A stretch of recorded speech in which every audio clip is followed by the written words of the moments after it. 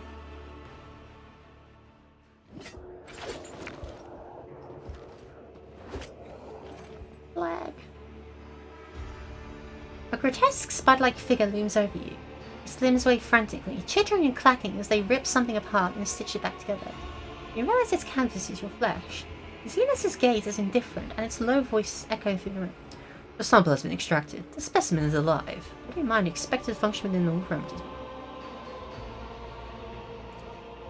Something fundamentally wrong with Zenus's silhouette and its twitching, abrupt movements, and has set your mind reeling in disgust. Each of his mechanical tool appendages seems designed to be as sickening and horrifying as possible. What happened to me? Control worm in your nervous system detected my proximity. I signaled it was dying by injecting a lethal dose of hallucinogenic euphoria into your bloodstream. Resourceful individual. I think in my head is your pet? Cry holds out the pale maggot, the same one you saw in Mesmerized hands. As you watch, the tool appendages perform a swift dissection. The maggot's flesh bursts into the scalp-like claw and blossoms into a disgusting slimy flower. Zenus's slow manner of speaking creates an unnerving distance with the frantic movements of his limbs. I grew this specimen specifically for you, monkey. During your interrogation, it intoxicated your feeble senses to limit unnecessary resistance. What a curious experiment it was.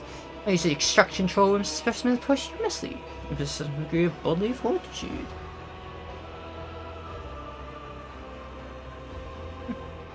Eviscerate everything you lay your hands on. Evisceration is one aspect of my most respected art. The scalpel fingers scrape together with a hushed metallic shriek.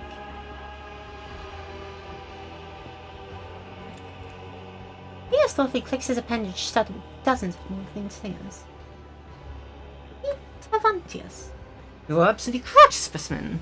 I am Tervantius the Arc Machinator, homunculus, and the conductor of this place that staggers the imagination and soul. My anatomical opera! What do I owe you now? You're certain, such as life inspires. You're burning an urge to me to pay attention to your allegedly extremely gifted self, specimen. Let's see if you make a good tool. It's you, little moth. Of course, the darkness of Clamor burns you as fast as the others.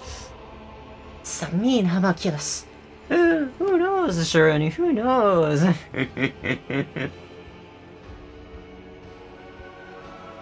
What do you want from me?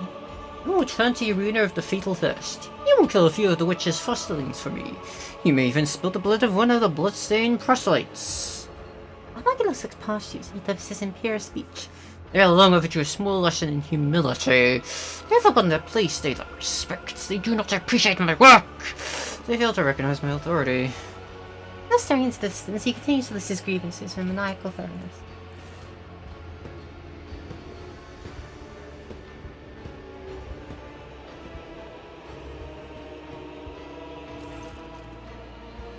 Here comes Abus and his fosterlings. These are bloodstained proselytes has paid a visit to the anatomical opera. Take this opportunity to study them properly. They would dare to put you here. I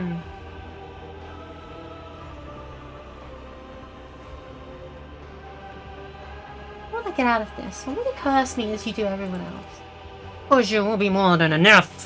If you despair, I'll take you to material for my creations and show you feel and are aware of every manipulation performed on your flesh. If you do what I tell you, I'll live a little longer. Cooperation with a creature odds to survival. As long as you continue to be of use, I will maintain your organic parts, perhaps even let you play with some of my less significant samples. I shall serve you if you help me make my escape. The response is acceptable. If you behave like a good specimen monkey, you may eventually receive my help in escaping Comorog. The Fleshmaster is mad enough to help us escape in favor of his own unholy designs. But the price of Luntark will be unfair and terrible. Obedience will be rewarded. Take your crude gear with you if I boast such technological banality, but a creature as undeveloped as you may find it of use. I want to rejoice in Tervantius sound click. Once you finish with this, go and look at the ones who will be your executioners when the time comes for you to die. He seems like a jolly nice fellow. Oh, that's my stuff! Oh, that's like all my stuff.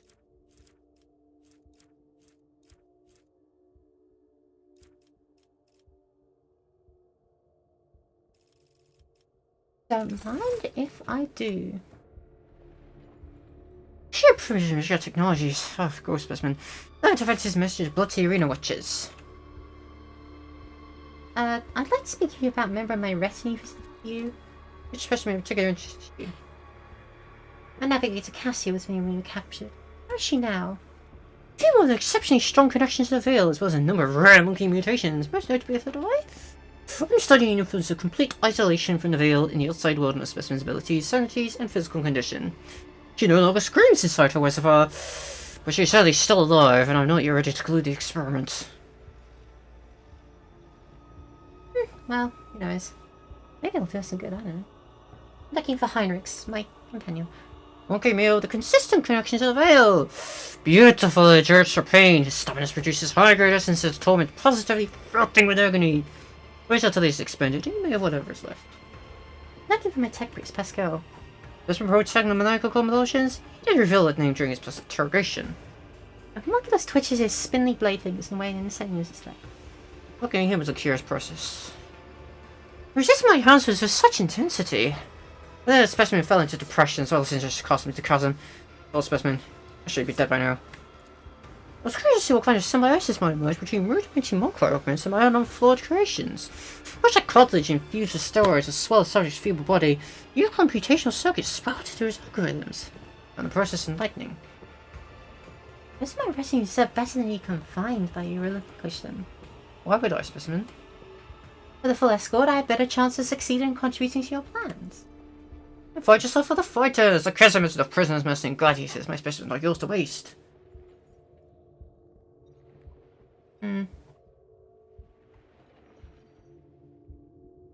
We'll find a way to free them, no matter what you do or say. If you've exhausted their utility, I will let you take the scraps. Fair enough. What do you even do here? Tell me more about you and your craft. I'm not happy to conversing with specimens, but if increase your motivation to serve. What is your craft? Absurd question befitting a small-minded kind. The homunculus are artists of anguish and the monsters of flesh. They delvers in unspoiled sources of pain.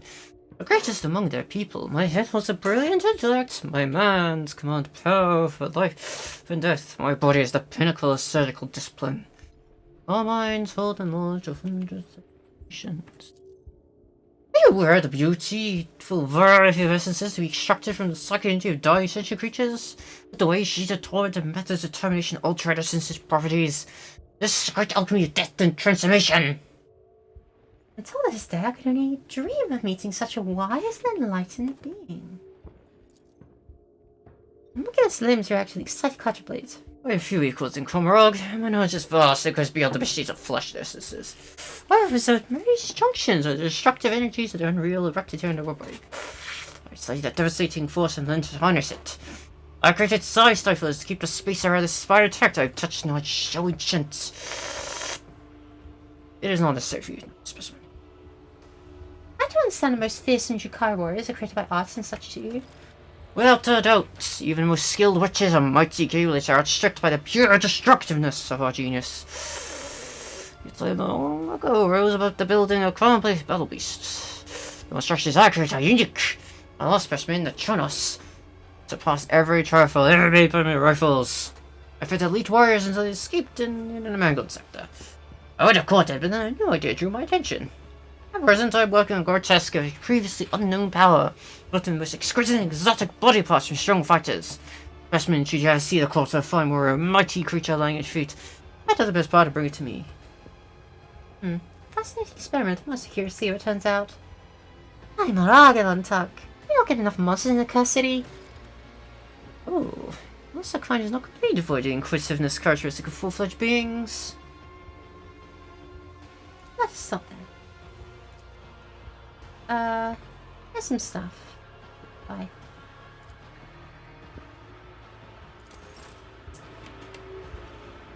Don't let me a super tough enemy. I always keep my options open. Who's this fellow? Ulfar. Look no further.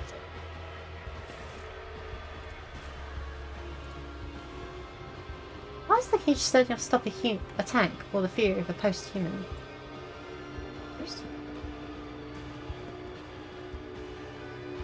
Oh yes, and we better start looking at these guys. Oh hello, Right.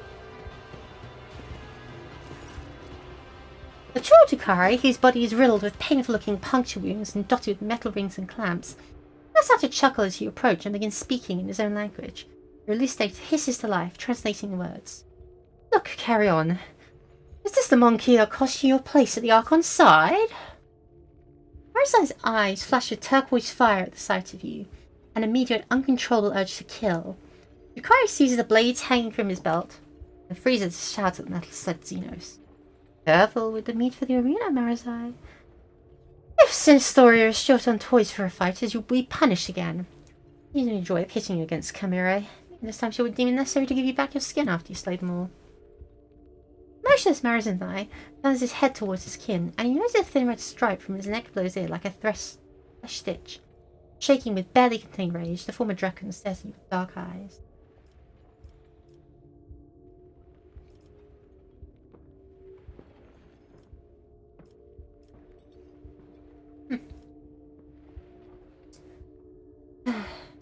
Marzai, I want to talk to you. Marzai looks at you again, now more surprised and enraged, glancing at which he switches to Gothic. What monkey? I saw what happened at the trial. You were tricked. Tervantius's creations must have been a low-grade invitation if the marriage did not completely overwhelm you. Even if what you say is true, what is it to you? You are trapped. I am trapped. We can help each other. You help me. Why would the quarry help the hunter? If you expect me to believe that.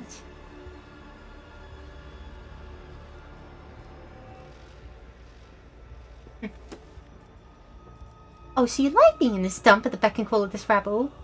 Aren't you afraid they won't give you back your skin the next time? Marazai clicks his tongue in irritation and rears back, but before he can respond, Abus makes an impatient gesture.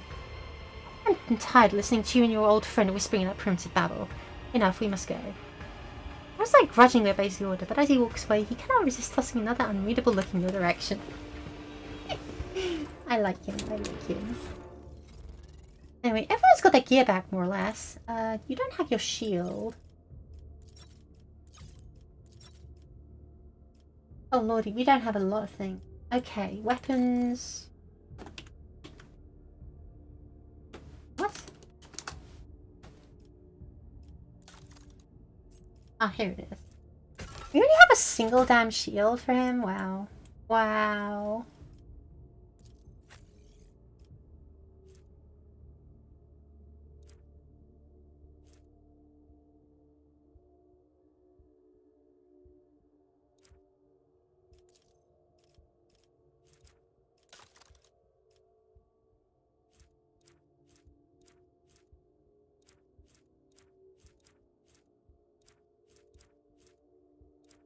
Wait, no, seriously, they stole my bloody boots. What?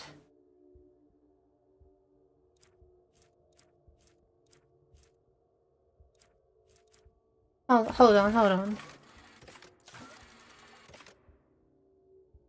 They stole my bloody boots. How could they do this?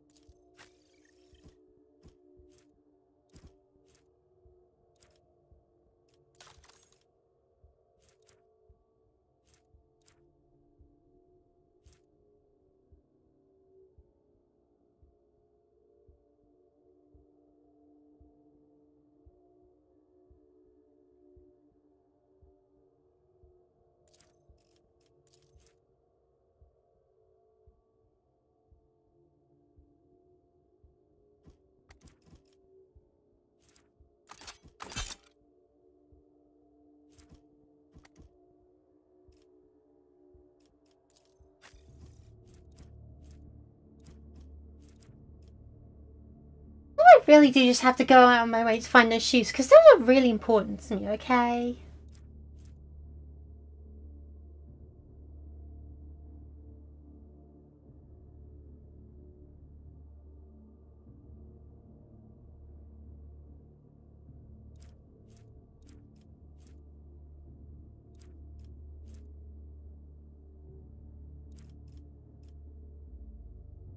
Whatever. I will now succeed at every skill check in the world, so let's get out of Let here. us not dawdle. Yes, it is.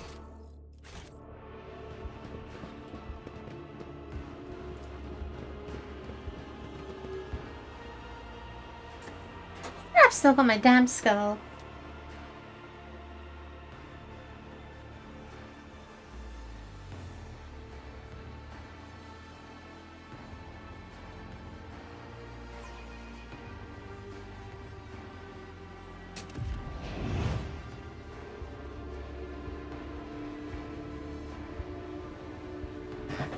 Which I suppose isn't saying much.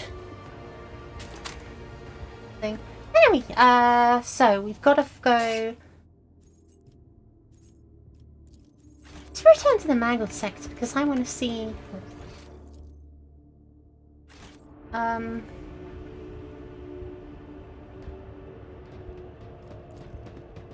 want to see if we can't find Pascal if possible. Oh, I see. So there's supposed to be those big rotor things, but for some reason those unload whenever you use the lift. That's kind of awkward, but whatever.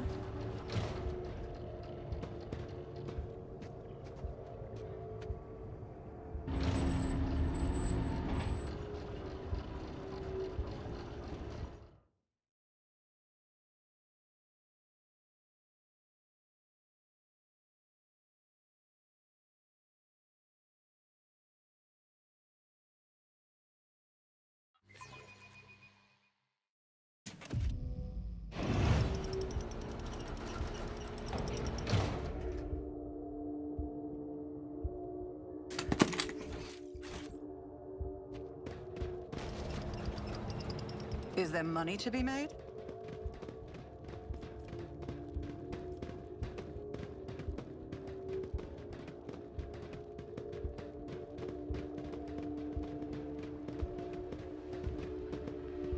That chimera was the thing.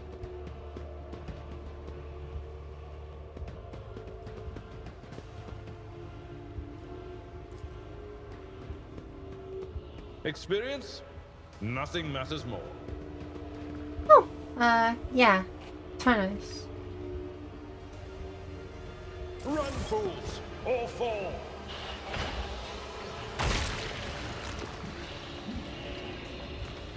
Must we take that thing out, huh?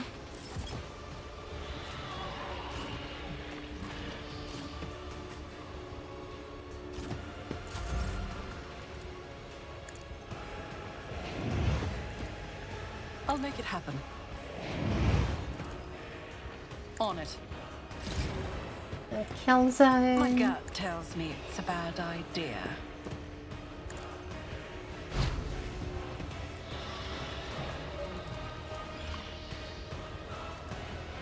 Who if not me?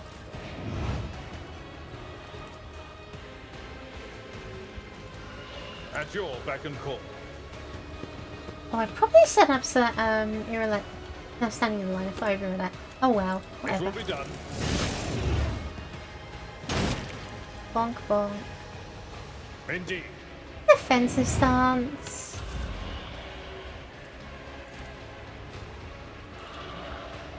I'll see to it personally.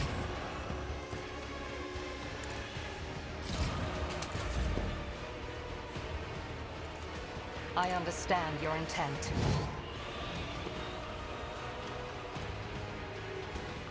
Right, okay. That's it. Get comfortable. I am not your Xenos pet monkey. If it serves your Untank. Dot. Device activation. My Oh, cool. ears are ringing. Not my worst day. Oh dear. Yet. Hold on!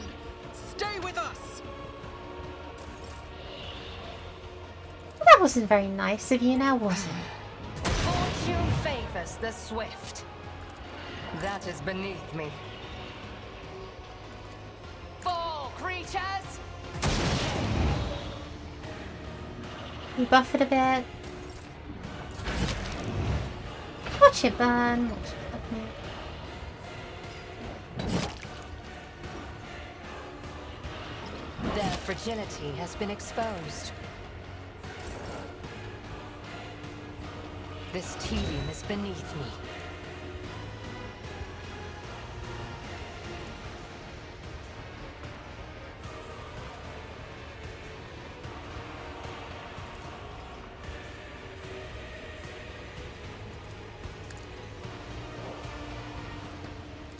I am not your Xenos pet, monkey.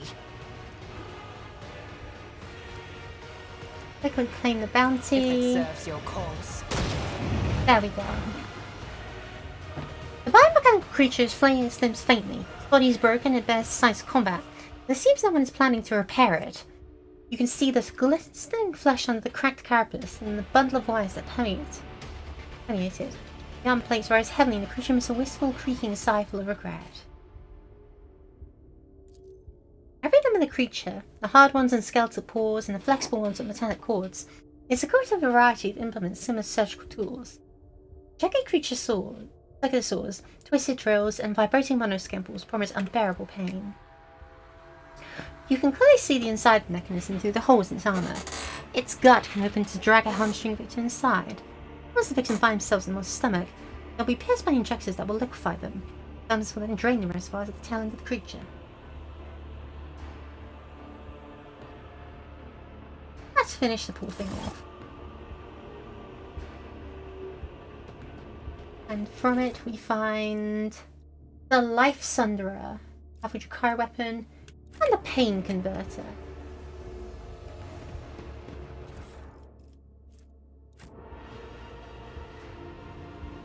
Rise to the top, or get left in the dust. An expected result. Well, both Abelard and I are now concussed, which is not a huge problem for Abelard, and it's a fairly huge problem for me.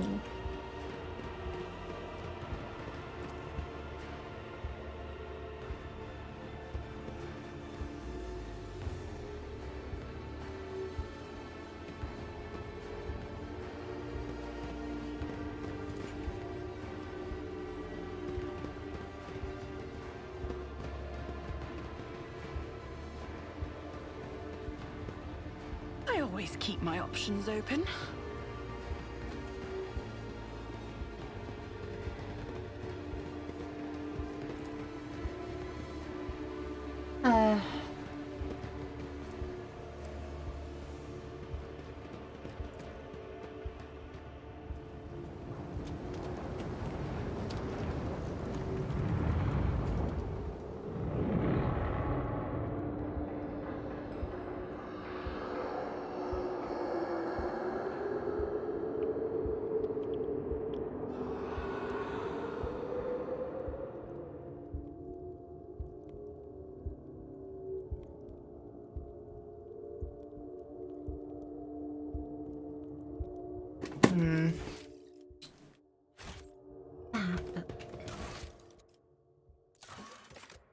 Find Pascal in the streets of Comora.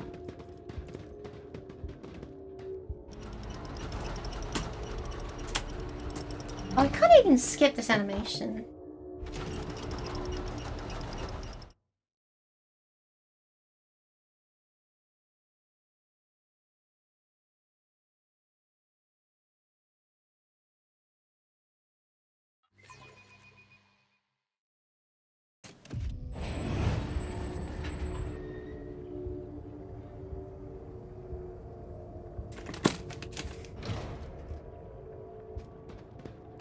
Oh, Pascal was right there. Wow. Perception check fail. The crooked figure wrapped in crimson looks nothing like the Pascal Hanuman you know. Before, his silhouette, hunched though it may have been under the weight of his potential coil, used to radiate authority and the power of restricted knowledge. Now he simply looks broken.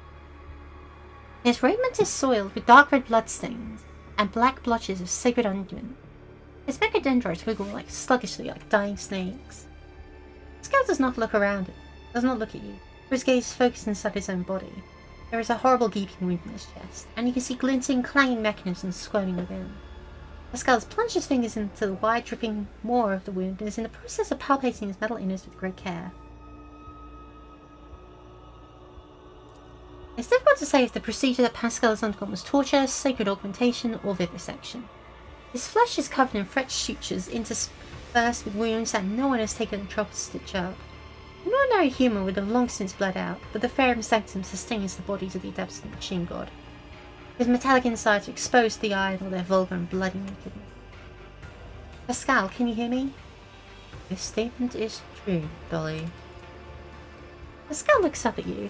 His skin has gone yellowish and clammy from the lubricant-like sweat, and there is something strange about the pupil of his left eye.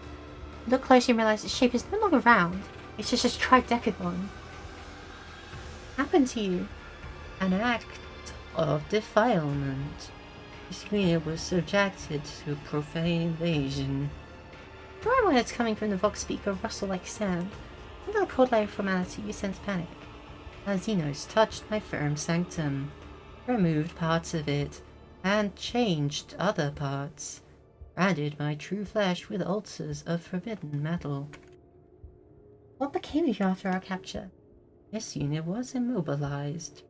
Transported to the laboratorium of Xenos with the designation Avantius the Arc Machinator. Studied. Anatomized. His box begins to vibrate ominously as if he's about to burst into a hysterical scream. Then this unit was changed. Sacred augmentations were subjected to restructuring. Complete replacement. Modification. Then this unit received basic medical resistance. Then this unit. Voice from the Vox speaker face to whisper. And he left. Is there a way I can help you? This statement is false. Voice from the speaker becomes drier and calmer. The impure augmentations were inserted into the technical cycle of the operation of my true flesh. Their direct excision will, with an undetermined yet high degree of probability, cause the cessation of my vital functions. Pascal's fingers wired at the edges of his blood mixed with sacred unguents trickles down his wax-like skin. His sunken chest contains more metal than you thought possible. You see the grey tissue of his lungs pierced by dozens of tubes, an unfamiliar organ made of synthetic fibre, imprisoned in a cage of protective rings. The wide cover of his respiratory system disappears into his trembling larynx. All of these organs are riddled with small grasps of xenotech clinging to them.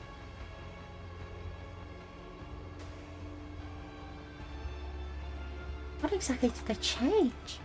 Detecting numerous replacements in chain of command distributors, alterations have been made to the operational algorithm of the encoder inside my cortical automatic. Pascal now speaks with complete indifference and calm, as if reading an inventory of spare parts warehouse. The chemical inject analyzer has been destabilized. He falters, and hints of his humanity creep back into his voice. He sounds almost bewildered. There are other changes. I understand what they are. Their function is.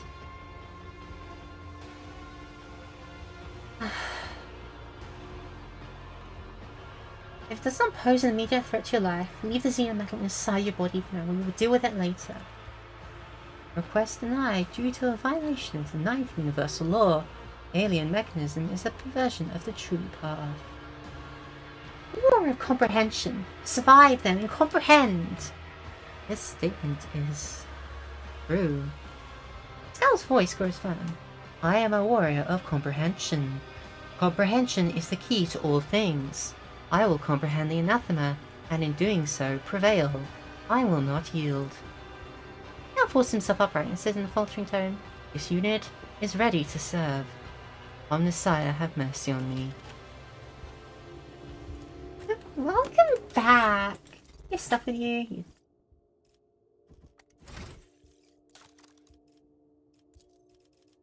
Bounty hunter.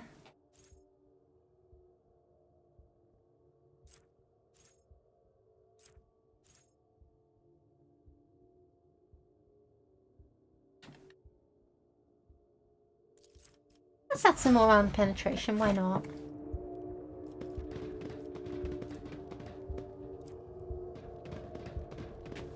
Let us not dawdle. Anrix and Cassia are both kindly out of our range. Attention to detail is the key to success. That's how it's done. That's tender. Wait, but what about my shoes?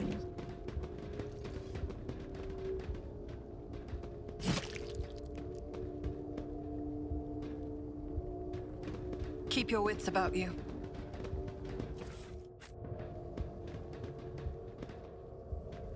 There it is again, Angel.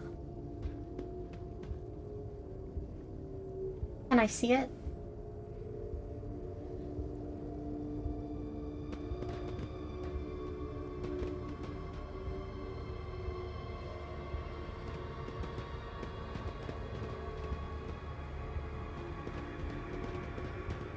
No, it's just gonna...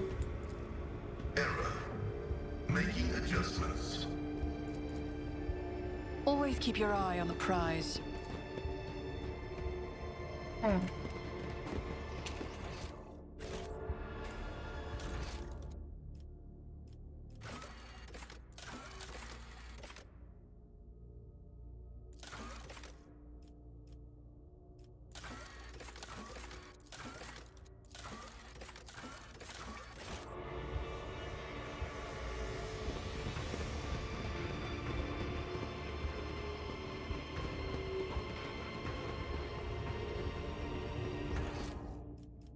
Okay, let's drop off these parts.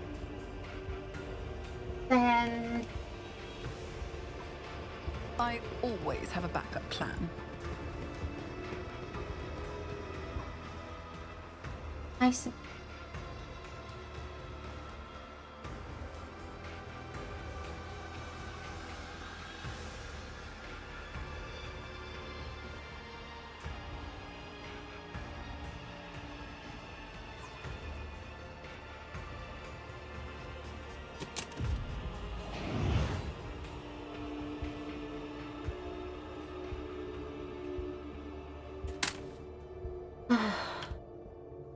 Gosh.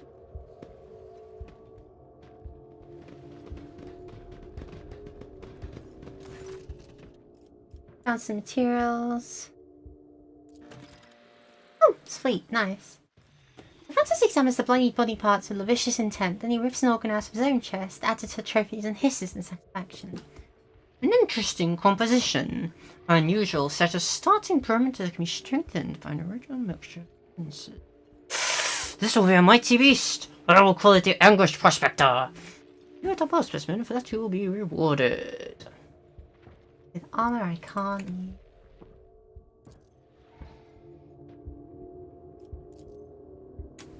Alright, let's go to the pit.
To the pit, to the pit.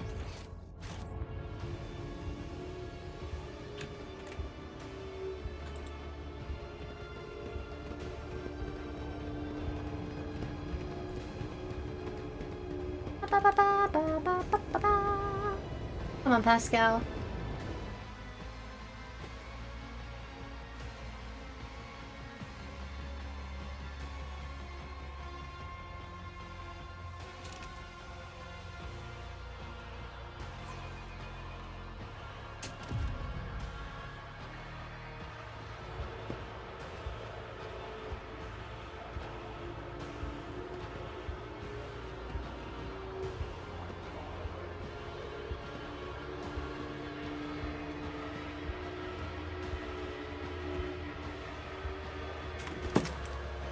An exquisite strife awaits you. Yes, yes. It's me. Everyone cheer. My mere presence alone should be enough to make you celebrate.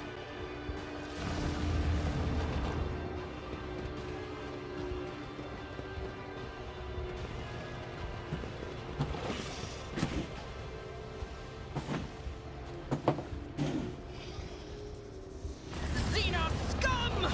You don't belong in this galaxy! God, don't say that when Irila is like right there.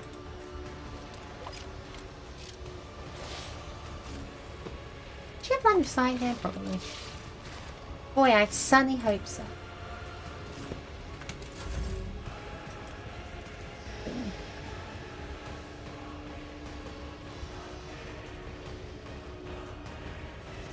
It's as good as done. Off everyone. I'll see to it personally. That's the kill zone. Even though there If are not me. Xenos approaching my place I'll make it rapidly. happen. And I'll see to Babylon. it personally. No. It's as good as done. Who, if not me? I could have totally sent him there actually. Oh well. At your beck and call. An exemplary strike. Oh, I could have made me and oh, not comfortable. If I must.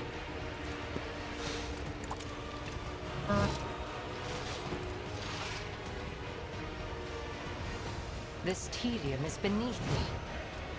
I understand your intent. I am not your Bang. Xenos. I hear you moving. No more. Black.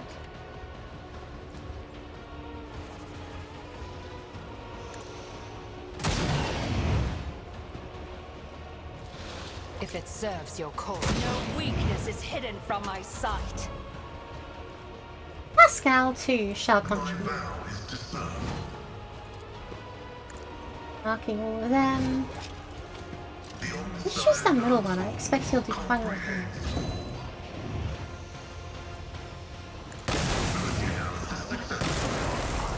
Oh, he can miss.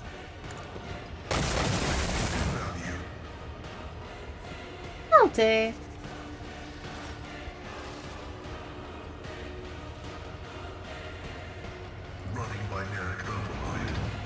Going to analysis. Oh, I can kill this thing, right? It will be done. I will do my... Quite easy, yes. Someone else can do this. Go here, We'll go rule Super the stars Saiyan. themselves. Victory is imminent.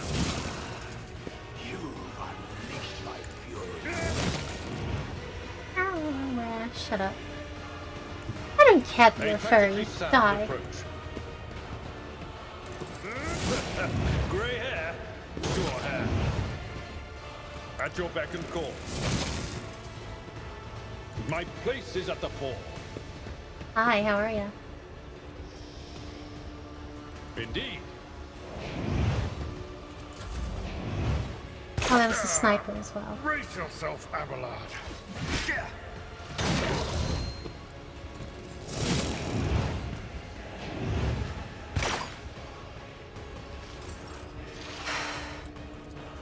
I refuse. I'll move there to Irila. I'll make it happen. On it.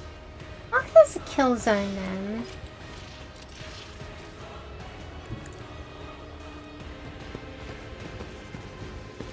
It's as And good I as go done. here and start yelling at Irila to do things.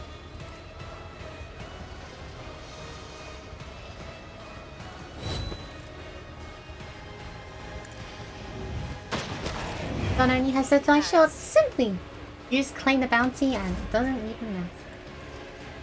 Who, if not me?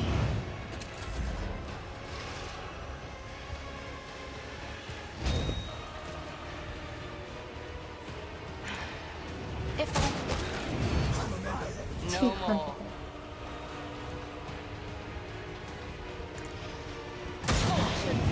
the swift. This tedium is beneath me.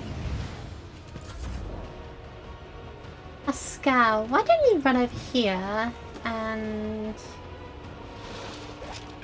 No, actually that's a bad idea. Spend your time doing a buffing thing. Request denied.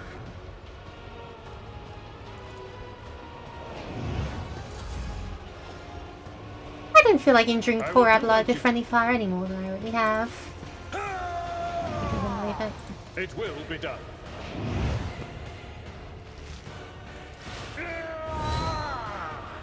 Victory is imminent. Flat. Oh look, more Chikari. He just runs a finger along the edge of his blade. Your former captives. You have a chance to return or to rectify the mistake made you forfeit the Archon's favor. And the witches asked on the Siriglar. I doubt you can miss to change your mind, as since Dora soon able to give up a new plaything. As I glances at the witches, his eyes bringing the sea of powerless rage. One later he looks at you. His expression changed slightly, one eyebrow arcing as if he's trying to make some agonized decision. My offer still stands. Would you consider switching sides? Untalk. Hush, monkey. Former Draken of the Reaving Tempest is the property of the cult, and only succubi have the right. The tormented expression in Mazar's eyes vanishes, being replaced with the malevolent resolve you've come to know. Your offer is accepted, monkey. What did you say, you arrogant wretch?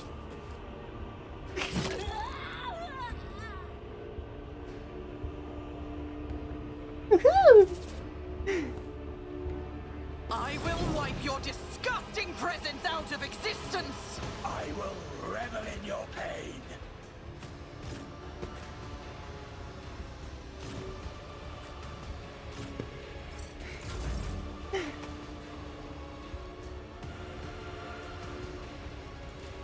I'll see to it, personally. Oh, wonderful. I'll make it happen. I wonder sincerity he's on our side.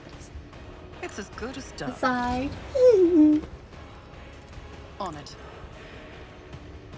Heaven cells are such a long range. Who if not me? I won't stand for it.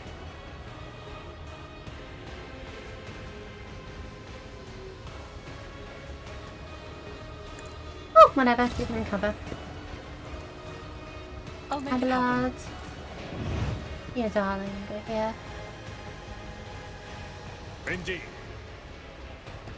I think next to the electrified pain cage is probably not the most sensible tactical decision, but it's the one I'm making.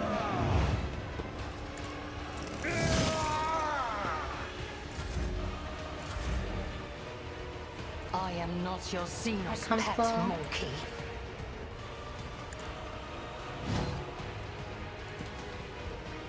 I understand your intent.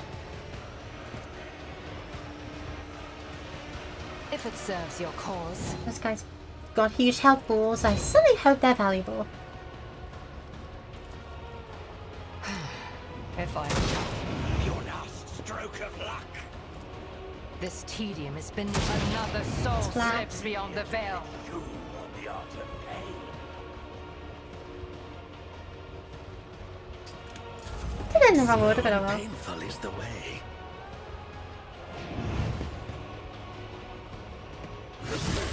I am not a vessel for pain. I am its master. Lol. Work for a flesh crafter. So easily predicted. Cogitation failed. Request. Cogitation failed. Ayo, ayo. Spirits. The Messiah comprehends all. Running binary code place.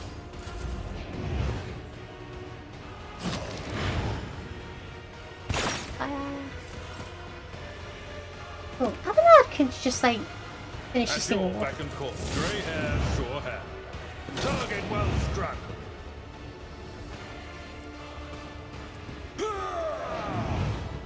It will be done.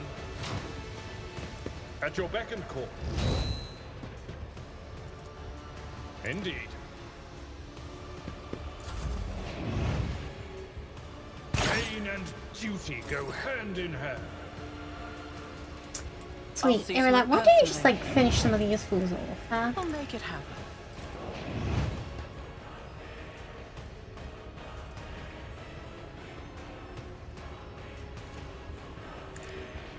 I deal death with my hands. I understand your intent. If it serves your cause, I hear you moving. No more.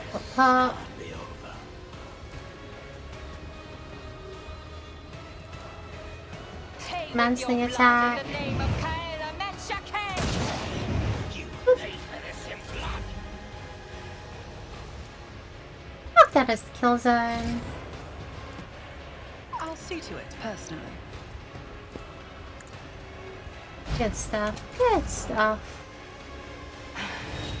If I must, I am not your zenith. I Paying deal the death with my bounty. hands.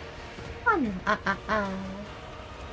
This tedium is beneath me. Two. I am not your zenith. Fortune favors the swift. I understand your intent. I'm done playing with you. Gibbed. If none of these bloodies is disappointing, the pathetic amateurs who wrongfully blockade Chanty Arena have been brought down the hands of unworthy challengers. All the failures and glory to the victor. Yeah, I'm just that good.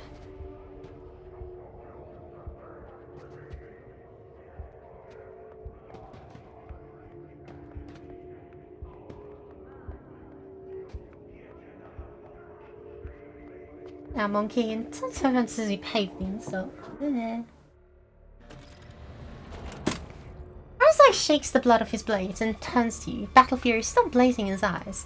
A moment later, his lips twist into a smile. Well now, one could only marvel at the fickle turn of fate, Rogue Trader. Sometimes we will have to consider circumstances to make any I like it. Abdullah is trying to convince himself, looking at Xenos in indignation and dismay. Redoth raises a weapon, uncontained rage flashing in her eyes. I will do what the Elentarch did not have the courage to do. Oh, cousin, you have inexplicably managed to earn the forgiveness of the one you betrayed and pushed into Comrag's embrace. And you intend to go back her will by killing me? Yes, I will kill me.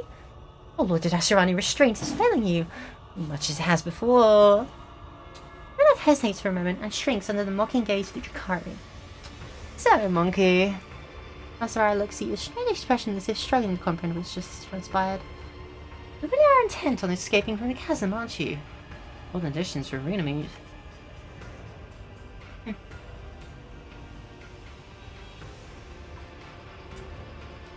That will take us to the chasm now. Let us talk somewhere quiet. The Shukas then will do. Yes, we have much to discuss. I'll head there now. Do not make me wait. Woo! Masarai's abilities. Masarai's Yukari, the Dragon of the Cabal of the Reading Tempest. I don't know about that. Masarai is Yukari stuff. Strength based damage to Masarai himself and inflicts the bleeding effect on him. Once Masarai is bleeding, he gains resolve and he can also obtain other bonuses as power grows. Masarai is an assassin. Assassins seek openings. Ooh. Very, very cool.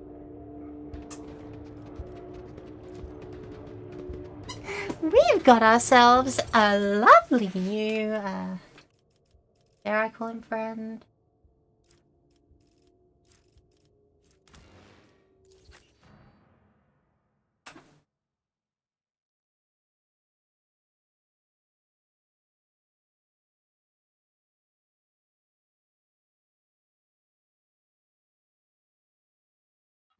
Well, this has been a delightful ton of events, but I think that here is where I'm going to wrap up for today.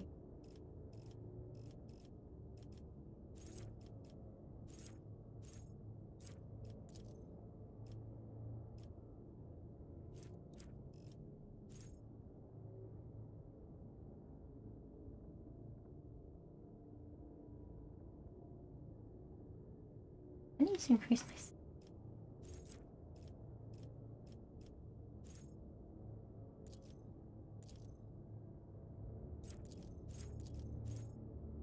+5 willpower wouldn't do me too much.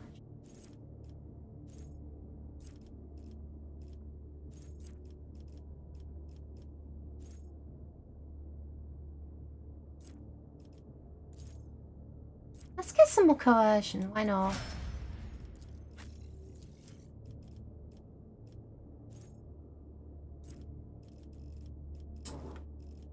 You can get...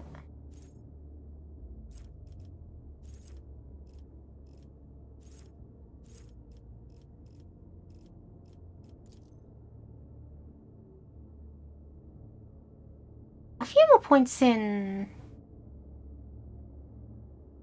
more Xeno skill.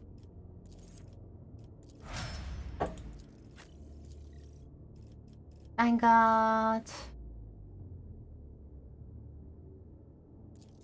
Him not suffer tax opportunity sounds very useful. Yeah.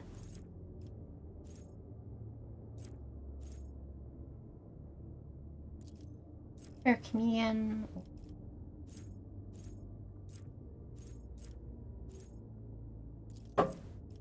Last time perception doesn't benefit him much at all.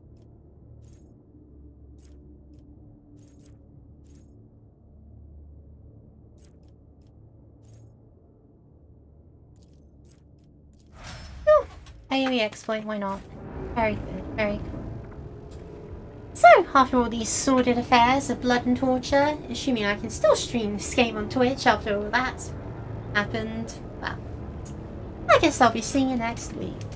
Thank you so much for watching. I hope you have a good rest of your day, and I'll see ya. Bye!